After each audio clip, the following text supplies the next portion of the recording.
প্রথমে বানাবো আজকে ছোলার ডাল, তার সঙ্গে পনির পরোটা। ছোলার ডাল একদম সিম্পলভাবে করব। 2 ঘন্টা আগে ভিজিয়ে রেখে সেদ্ধ করে নেবো 2টো সিটি দিয়ে। তারপরে দমটা শেষ হলে পারে ডালটা নামিয়ে ফেললাম।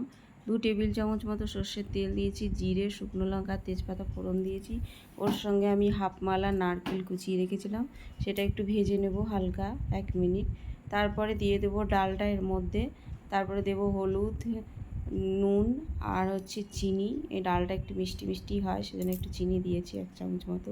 তারপরে দিয়ে দেবো উপর থেকে ভাজা মশলা। ভাজা মশলা মানে জিরে, ধনে আর মৌরি, সেটা দিয়ে নেড়ে চেড়ে নামিয়ে ফেললেই ডাল রেডি।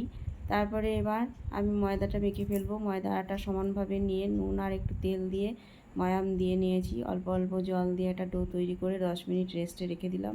পনিরটাকে গ্রেট করে নিলাম।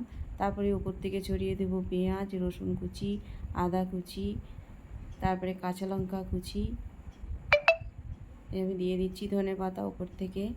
তারপরে নুনটা দেবো স্বাদ মতো, দেবো ভাজা মশলা, গোলমরিচের গুঁড়ো আর একটু বিট লবণ